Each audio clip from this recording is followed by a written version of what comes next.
ভোটের কোলাহল থামতেই যেন থেমে নিল এক নির্মম নীরবতা।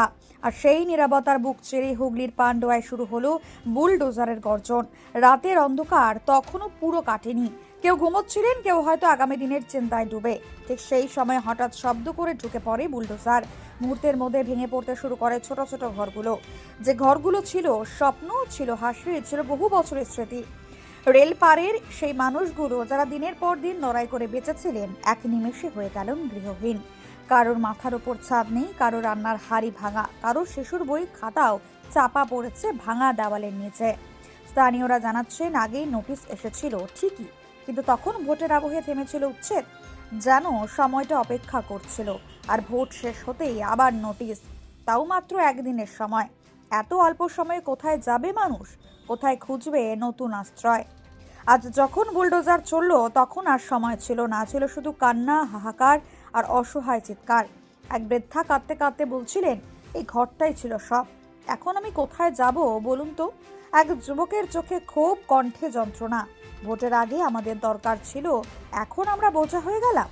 রাস্তায় বসে পড়ছেন অনেকে, ভাঙা ইট, ছেঁড়া ত্রিপল আর স্মৃতির স্তূপের পাশে বসে শুধু তাকিয়ে আছেন শূন্য চোখে।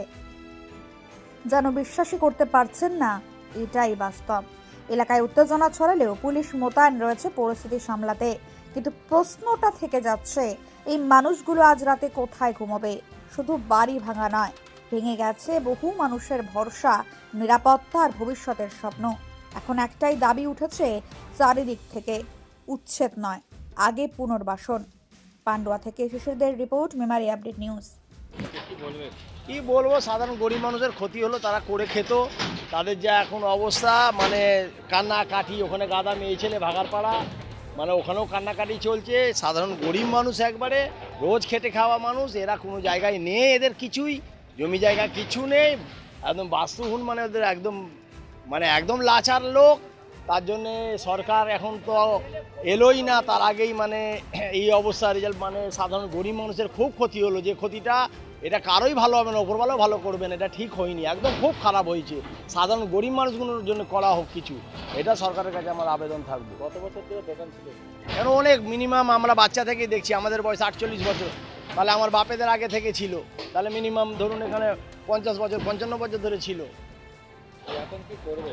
কি করবো এখন দেখা যাক, মানুষের কথা মানুষ লড়বে, মানুষ একত্র হবে, মানুষের সরকার মানুষের জন্যে, তাতে কেন্দ্র সরকার হোক, রাজ্য সরকার হোক, যাই আছে মানুষের জন্য আছে। এখানে মানুষ ছাড়া কিছু হয় না, মানুষগুলো অসহায় হলো, আর কি হলো? আর কিছুই হলো না।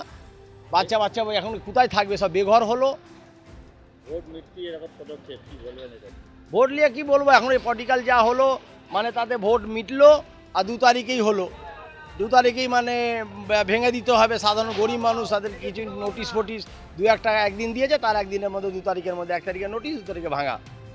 খারাপ হলো, যেটা হলো ঠিক হলো না, এটাই বলবো, আর কি বলবো। সাধারণ মানুষ বিচার করবে। কিসের দোকান ছিল আপনার? আমার কিছু দোকান ছিল, আমার একটা দোকান করেছিলাম, তাও আমার দোকানটা জমির, ওখানে জমিটা আমাদের বায়না করা আছে, রেলের মধ্যে নেই, হয়তো পড়লেও অল্প পড়বে, কিন্তু আমার টাকা উল্টে দিল। এটা কেউ করে, আমাদের বিরোধী, সে করিয়েছে, সে করিয়ে যদি লাভ হয় তাহলে সে করাক, আমার কিছু হবে না। আমি মানুষের জন্য নেতা, মানুষের জন্য যা আছে সব মানুষের জন্য, এখানে কারো কিছুর জন্য নেই। কি নাম আপনার? নূর মোহাম্মদ। আমি এখানকার পঞ্চায়েত মেম্বার আগেও ছিলাম, এখনও আছি। মানুষ আমাকে জনগণের প্রতিনিধি করেছে, যা লড়বো মানুষের জন্য লড়বো। এটা আমার খুব খুব খারাপ লাগলো যে এরম মানুষগুলো অসহায় হয়ে গেলো। এই মানুষগুলোকে তো এত এত লোককে টাকা ওপরওয়ালা দিয়ে রেখেছে, এরাই তাহলে কোনো জায়গা কিনে এদের বসিয়ে দিই। অনেক পুঁজিপটিরা আছে, খালি মুখে বললে হবে না কি আমি নেতা। মানুষের জন্য করতে হবে, মানুষের ভালোর জন্য চাইতে হবে, তবে নেতা। তাদের যে টেবিলটাই হোক সব মানুষের জন্য, সব মানুষের জন্য। এই মাসুম বাচ্চা ছোটো ছোটো বাচ্চা ওখানে কান্নাকাটি করছে, কেউ ক্যাথা নিয়ে ছুটছে, কেউ লেপ নিয়ে ছুটছে, কেউ অমুক নিয়ে ছুটছে, টাইম নেই। কী করবে বাড়ি, মহিলারা এখানে ওখানে পালাচ্ছে। এই বলে আমি আমার বক্তব্য শেষ করলাম। কি নাম আপনার? আমার নাম নূর মোহাম্মদ।